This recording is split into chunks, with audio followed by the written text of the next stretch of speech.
Today, we are going to discuss about the human side of project management. Human resource management is a fundamental component for defining and developing the project's infrastructure. Okay, according to the project management body of knowledge, the area of project human resource management entails organizational planning, staff acquisition, and the team development. Okay, the performance of an organization or a project is influenced largely by how well its resources are organized. In general, structures are created with an organization to manage the input, processing, and output of resources. For example, departments or areas based on the specialized skills needed to manage a particular resources are created. That is, accounting and finance manages the money resources. Personnel manages the human resources and information system manages the information resources. As a result, many organizations adopt a structure based upon function. Other organizations may adopt a structure based on the products it sells or its customers. These structures may use brand management or geographical divisions. Okay, there are different organizational structures and ways to effectively and efficiently manage not only the organizational resources but also the work and process involved. Okay. Next, let's discuss about the formal organizational structure. Okay, the formal organizational structure will determine how resources are allocated and who has authority over these resources and who is really in charge of the project. Okay, so what is formal organizational structure? The formal organizational structure will determine how resources are allocated, who has authority over those resources, and who is really in charge of the project. Okay, these are the three common formal organizational structures. Okay, functional organizational structure, project organizational structure, and matrix organizational structure. This is the pictorial representation of these three formal organizational structures, that is functional, matrix, and project based organizational structures. Let's discuss each one in detail. Functional organizational structure may be thought of as the more traditional organizational form. This particular structure is based upon organizing resources to perform specialized tasks or activities in order to attain the goal of the organization. This is an example for functional organization structure, and this figure illustrates a group of individuals perform similar functions and have similar areas of expertise. There are a number of advantages for projects sponsored by organizations with functional structure. That is, increased flexibility, breadth and depth of knowledge and experience, less duplications. Okay, then poor response time, poor integration, and determining authority and responsibility are the main disadvantages of functional organizational structure. So the next formal organization structure is project structure. Okay, so typically a project organization will support multiple projects at one time and integrate project management tools and technique throughout the organization. Each project is treated as a separate and relatively independent unit within the organization. This is an example diagram for a project organization. Like functional organizational structure, project structure have advantages and disadvantages. Clear authority and responsibility, improved communication, high level of integration are the main advantages of project structure. Okay, project is duplication of effort, project isolation are the disadvantages of project organizational structure. The third type of organizational form is the matrix structure. The matrix organization is a combination of the vertical functional structure and horizontal project structure. As a result, the matrix organization provides many of the opportunities and challenges associated with the functional and project organization. Okay, so what is matrix organization? It is the combination of the vertical functional structure and horizontal project structure. Okay, so the main feature of the matrix organization is the ability to integrate areas and resources throughout an organization. Okay, so this is the diagrammatic representation of the matrix organization. Okay, from the diagram itself we can understand it is a combination of vertical functional structure and horizontal project structure.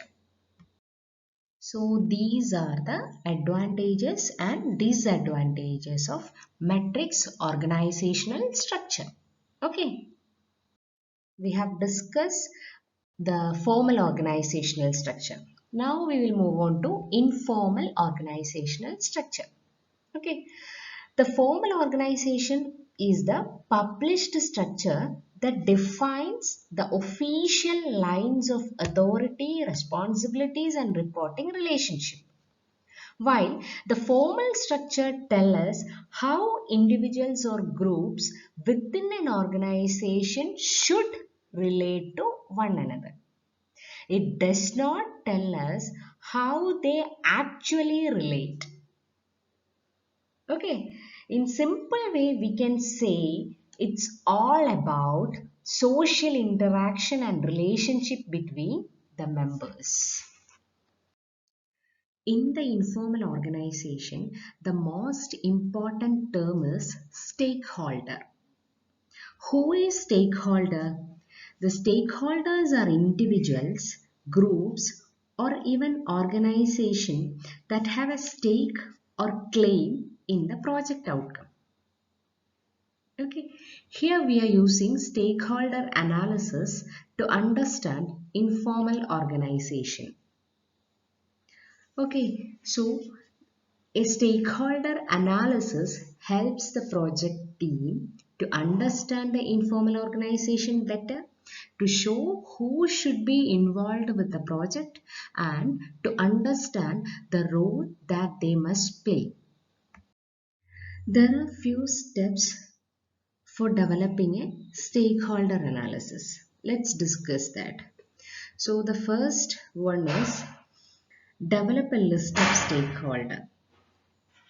Okay, that is who are interested in the success or failure of the project's outcome.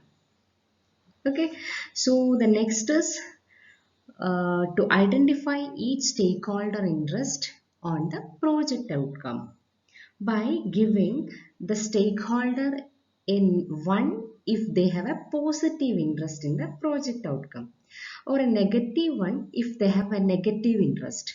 Neutral individuals or groups can be given a 0. If you are not sure, then give a stakeholder A. Next, it may be useful to gauge the amount of influence each stakeholder has over the project.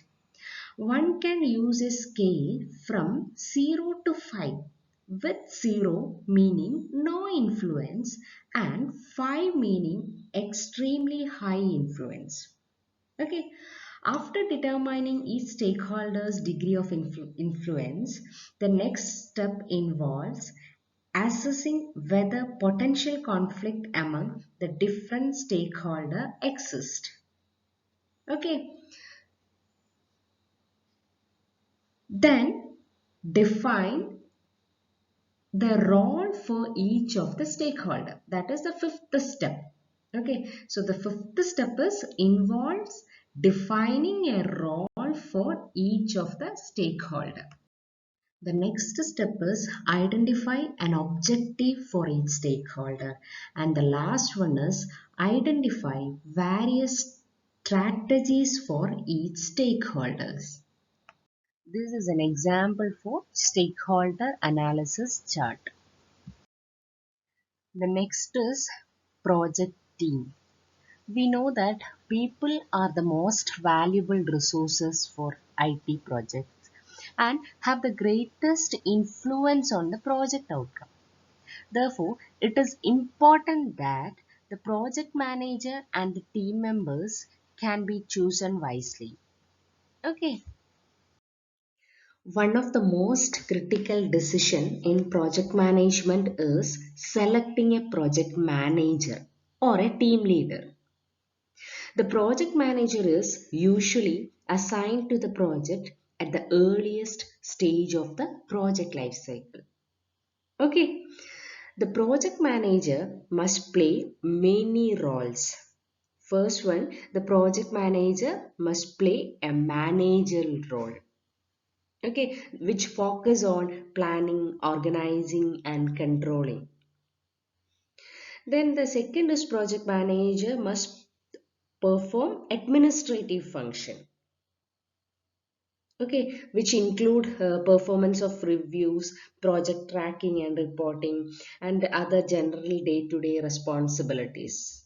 Okay, and the last role is leadership role. That is, motivate people, select the right path to the common goal, like that.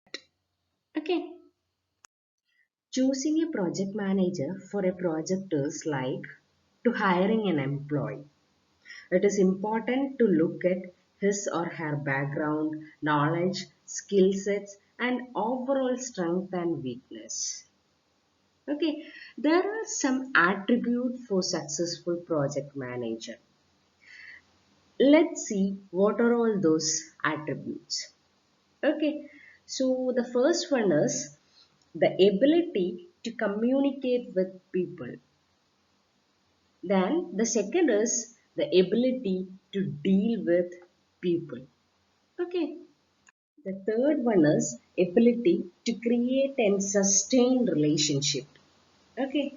And the last point is the ability to organize. Okay. So there are four attributes of a successful project management, that are the ability to communicate with people, the ability to deal with people, the ability to create and sustain relationship, and the ability to organize. Okay. Another critical task of project manager is selecting, recruiting, and assigning people to the project team. Okay, so the selecting the right mix of people with both technical and non-technical skill is a decision that can influence the outcome of the project. Okay, the project team member should be chosen based on their technology skills, business or organizational skill, and interpersonal skills. Okay, now we are discussing about the real team. Okay, a small number of people with complementary skills who are committed to a common purpose, performance goal, and approach for which they hold themselves mutually accountable. Okay, so the real team consists of a small number of people.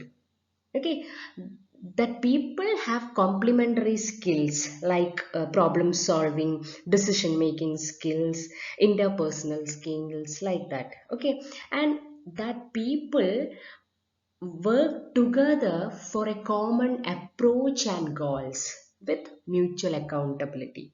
Okay, that is what a real team. Okay, the primary challenge of real team is to develop shared performance goal and a common purpose.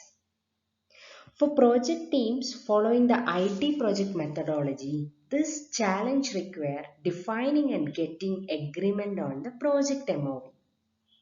Okay, it also requires that the team member learn from each other and from other project team experiences.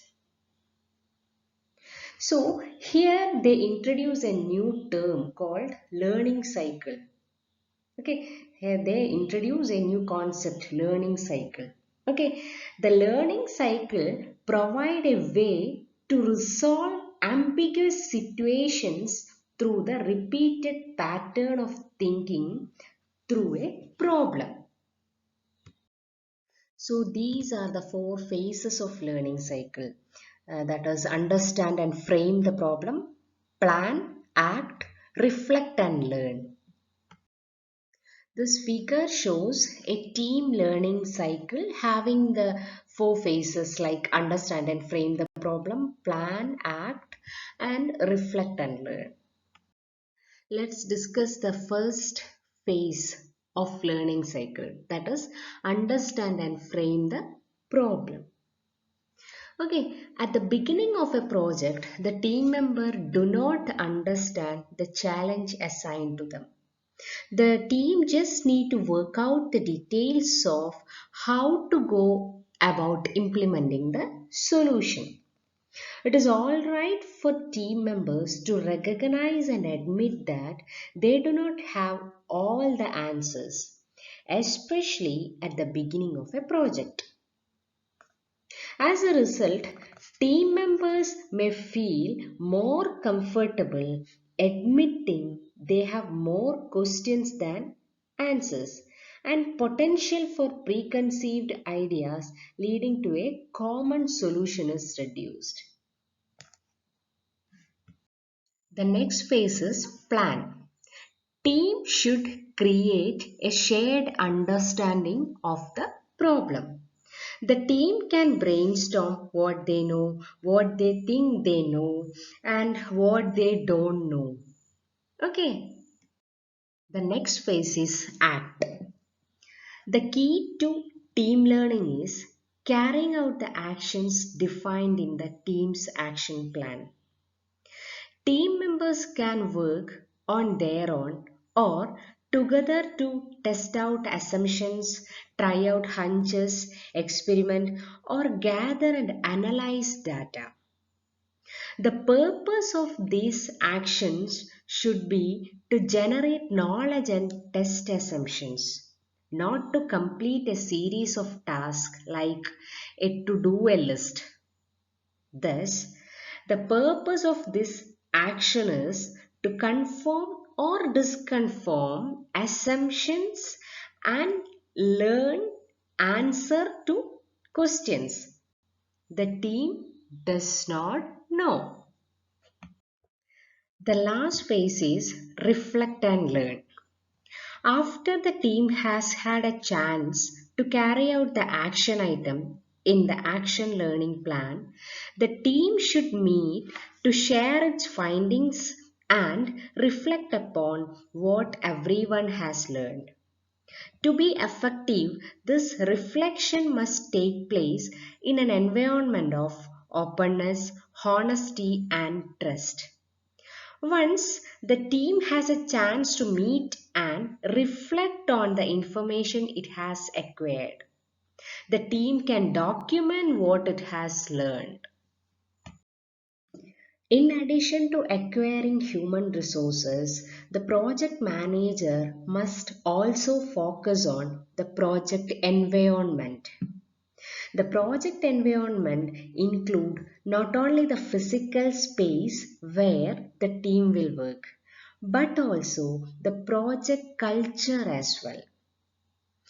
More specifically, the project environment include adequate space to work and meet, and the technology, office supplies and stationery, and culture.